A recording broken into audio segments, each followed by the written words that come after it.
mon peuple Dieu. Voilà, encore fidèle, et vous aussi. Je rappelle un anniversaire dont on a beaucoup parlé à la télévision, entre autres, à tout ce qui est information officielle. En effet, vous avez entendu que ça fait déjà, Seigneur, 30 ans l'anniversaire du génocide qui s'est passé au Rwanda entre les tribus Hutus et les tribus Tutsis. Eh oui, quel carnage! Mais ce dont ils n'ont pas dit, comme d'habitude, oh là là, c'est terrible. Oui, en effet, entre 1981 et 1986, à Kibéo, petite ville, eh bien, la Vierge est apparue à 4 jeunes filles, et là, entre autres, et elle a dit, et elle a fait voir, nettement, depuis quelques années, plus de 40 ans, eh bien, si on ne fait pas pénitence, si on ne prie pas, il y aura un flot de sang. Et mon Dieu, on n'en a pas tenu compte. Je ne sais pas pourquoi, on fait des enquêtes, de ceci, de cela. Eh bien, en 1994, il y eut un génocide épouvantable, terrible, dont aujourd'hui encore on remue, on rappelle des choses qui se sont passées. Oh, mais comment se fait-il? Oh, on peut donner 1000 raisons, mais moi, je sais que si on avait écouté la Vierge dite Notre-Dame de Kibéo, on n'aurait pas eu ce carnage, ce carnage. Vous me dites, mais on ne connaît pas. Ben, ça, c'est normal. La Sainte Vierge est tellement apparue dans notre pays qu'on ne peut pas étudier toutes les interventions du ciel. Toutes les interventions du ciel. Voilà, je voulais vous rappeler ça, que les informations n'ont pas évoqué. Mais aujourd'hui, je vais vous raconter une histoire, un homme méconnu, mais fort critiqué,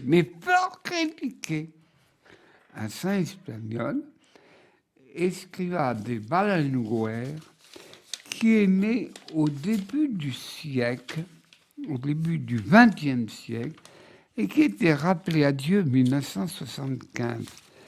Il est vrai que sa famille, très chrétienne, il est né à Logroño, en Espagne du Nord. Et il était dans une ambiance très chrétienne. Tout gamin qu'il était, il était déjà attiré par la prière. Oh, ben, il a fait des bêtises, des sottises comme tout adolescent. Il ne faut pas s'arrêter à ça. Mais Dieu l'avait choisi. Mais voilà que le ciel a sa manière pédagogique de venir. En effet, on appela le médecin rapidement et Madame, il va mourir dans quelques instants. Je reviendrai demain pour reconnaître sa mort. Et le matin, il revient tout brave et dit « À quelle heure il est mort ?» La maman dit « Ah, il est vivant, c'est pas possible. Il est vivant alors qu'il devait mourir. » Et oui, as-tu comprendre quelque chose? Je ne veux pas interpréter, mais là, naquit sa vocation. Son père a eu des déboires, comme tout le monde. Son père a fait faillite et il était considéré, oh, c'est-tu dommage, cet homme. Il était honnête. Mais comment il s'est fait rouler pour en être dans les piscines? Mais à l'époque, entre les deux guerres, je tiens à dire, entre l'époque, eh ben, ne se décourageons pas. Allez, mes enfants, on vient, j'ai trouvé du travail, je me ferai vendeur. Et ma foi, il a réussi. Mais ce petit qui grandit, eh bien, ça a éveillé. Ah, mais le bon Dieu se sert toujours des éveils. Il a grandi, et tout en étant adolescent, eh bien, il a vu la neige tomber. À l'époque, les saisons n'étaient pas complètement dérangées comme nous vivons actuellement. Eh bien, il vit un moine, un franciscain, nu-pied. Ah, ça, c'est pas les pas d'un homme qui a des chaussures. Il est nu-pied. Et il admirait. Qu'est-ce qu'ils sont courageux, ces moines. Ça a éveillé dans son cœur un éveil. Un éveil. Ah. Et voilà que petit à petit, il cherchait sa voie. Il fut ordonné prêtre en 1925. Le 25. Et prêtre, la première mission qu'il eut, ça venait de Dieu. Il a visité les grands et les grands malades et ceux qui vont mourir. Comme aujourd'hui, beaucoup meurent sans avoir le soutien de la famille parce qu'ils sont partis à droite et à gauche. Une main chaude donne une consolation. Mais pour nous, chrétiens, c'est à cet autre monde de trouver le ciel et de voir Dieu. C'est le but de tout chrétien et même d'un croyant. Et il trouvait sur des gens très... Et à ce moment-là, c'était des dortoirs. Et il va trouver... Oh, monsieur le curé, eh bien, vous savez, j'ai fait le vœu à l'âge de 17 ans de ne pas. J'ai abandonné la religion et j'ai tiré. Et José Maria, qui avait le bon sens paysan, lui dit, mais je ne vous ai pas parlé de confession. Et puis, de fil en aiguille, en parlant, en ne blessant pas, car on blesse les gens sans le savoir. Ah, c'est le curé, il va me confesser. Mais vous savez, pour un prêtre, c'est pas évident. J'en sais quelque chose. Un autre se mourait. Ah, monsieur le curé, la souffrance, c'est quelque chose d'énorme. Oh, je ne peux pas la supporter. Écoute, mon ami, veux-tu offrir ces souffrances pour une prière? Oh, pourquoi pas, monsieur l'abbé? Ou alors, une personne qui était femme de ménage.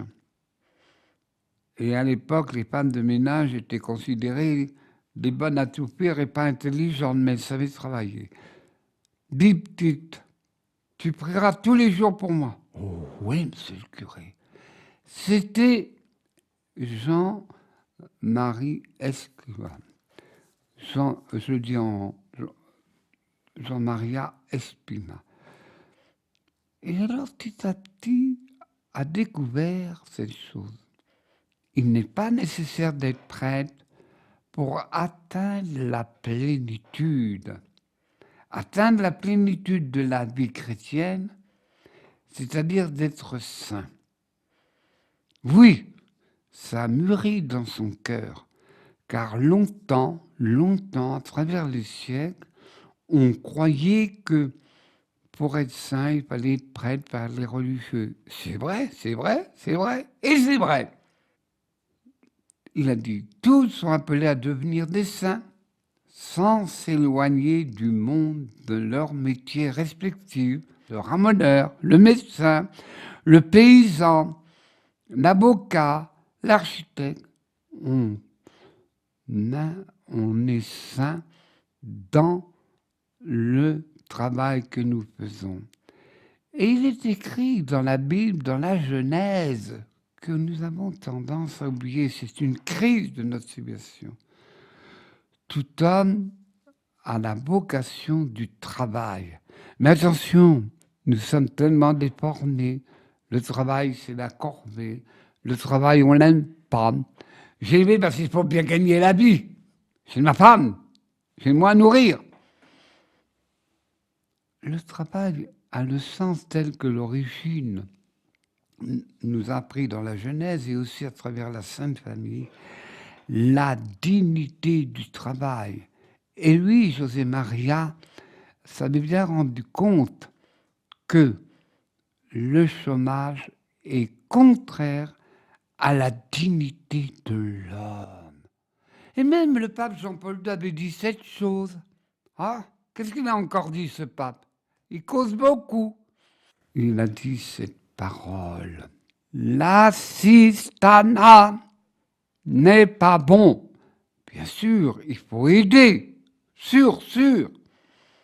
Mais qu'est-ce qu'il y a du travail à faire pour que tout homme travaille dans sa dignité? Une dimension qu'on a, mais je ne vais pas faire une discussion, vous en savez quelque chose. Cependant, il y avait un anticléricalisme déjà qui se développait en Espagne. Je fais un contexte historique. En effet, entre les deux guerres, il était prévu par Staline d'envahir le pays, l'Espagne et le Mexique. Pour eux, c'était les deux pôles pour gagner le communisme dans tous les continents. Et il y a eu des grandes persécutions. Je dis historiquement et je peux le prouver. Des grandes persécutions en Espagne et aussi au Mexique. Mais restons dans notre pays de l'Espagne, qui est nos voisins d'amis. Déjà dans les années 1930, un règne anticlérical. Et lui, en tant que prêtre, il voyait les visages tendus. Et dans le car, voilà qu'il rencontre un homme. Et cet homme se dit, on a un curton, je vais y faire sa bête. Il lui donne un coup de poing dans l'estomac. Et lui, José Maria, le prote, l'embrasse. Eh bien, mon fils, il le serre. Et le gars, il est tout paralysé. Mais cependant, il y a eu une grande persécution.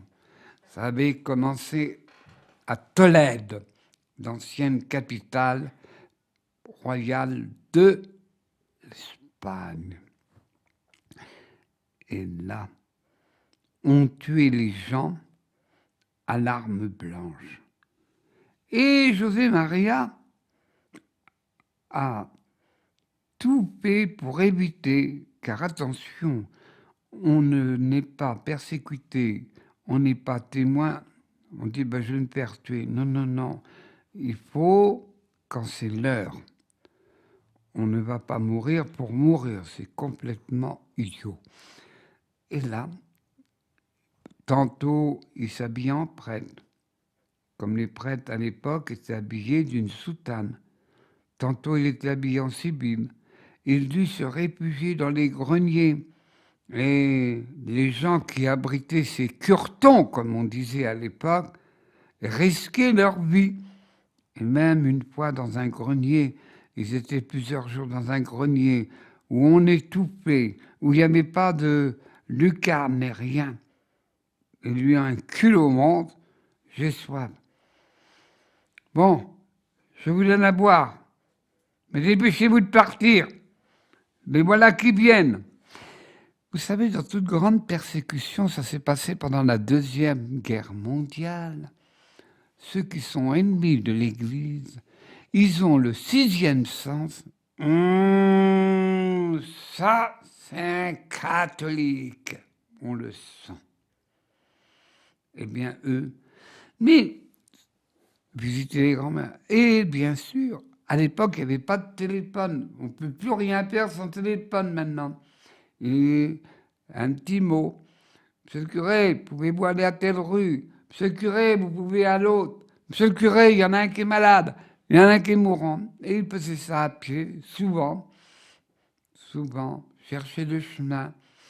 Oui, c'était leur mission. Mais lui, il avait une première mission de fonder une appel intérieur de Dieu, l'opus Dei, le travail par la sainteté avec le travail.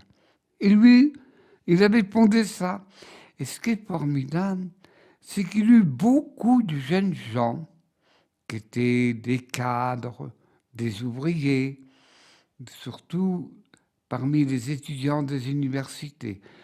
Je ne comprends pas comment beaucoup de gens ont été sous son houlette et ont développé, malgré la persécution, le risque d'être tués.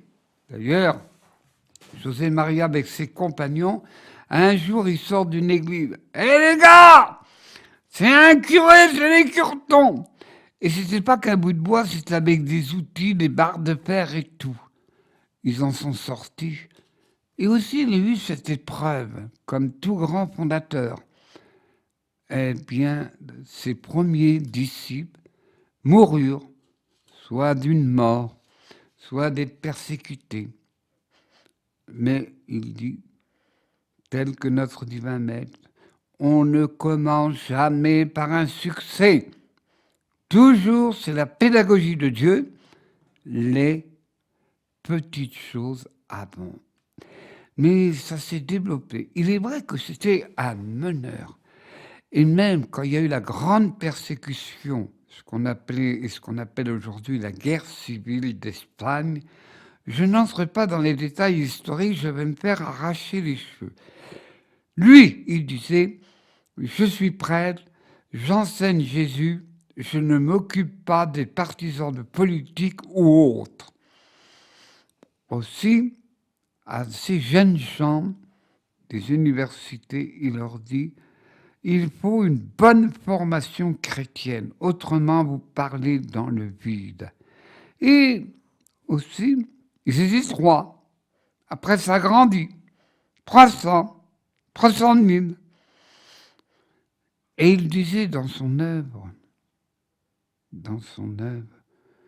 il faut recevoir toute race, toute nationalité pour faire aimer Jésus à travers le travail de l'architecte, de la boulangerie et tout. Et aussi, quand il a traversé les Pyrénées, il y avait des guides. Et il savait bien que les ennemis de l'Église pleuraient. Mais les guides de montagne connaissaient les coins et les raccoins. Il était obligé, avec plusieurs compagnons, et là, dans la petite république d'Andorre, et là. Mais cependant, ces gars ont terriblement souffert. Quand on n'a pas l'habitude de faire la montagne et tout, par le froid, le gel, la neige, eh bien, lui a résisté. Non pas parce qu'il était plus fort que les autres, non. Il fut très attaqué, calomnié et tout. Dites-vous bien que quand vous avez une épreuve et que vous êtes calomnié, attaqué, c'est bon signe, mais il faut résister. Et d'alors, c'était le pape Pie XII qui considérait cet homme de grande qualité, un meneur d'hommes. Mais il n'était pas épargné dans sa vie. Il a eu ce qu'on appelle, il a été très malade, il tombait souvent dans les pommes, mais là, il revenait et tout, et on peut dire des tas de choses sur cet homme. Mais il y a des mélanges historiques. On a dit que Escrivá de Belenguer était un partisan de Franco. C'est faux, c'est faux. Ah, les mauvaises mœurs, les canonnies, ça résiste à travers les temps. Non, j'ai bien regardé de partout. Il était prêtre avant tout. Et bien sûr, il était rappelé à Dieu. Mais notre grand pape, Saint-Pape Jean-Paul II, l'a canonisé en 2002 et il y avait toute l'œuvre de l'Opus Dei. Ils sont discrets, on ne sait pas où ils sont.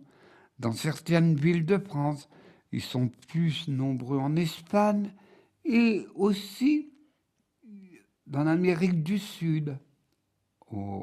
Par exemple, le Mexique, bien d'autres pays, toute l'Amérique du Sud.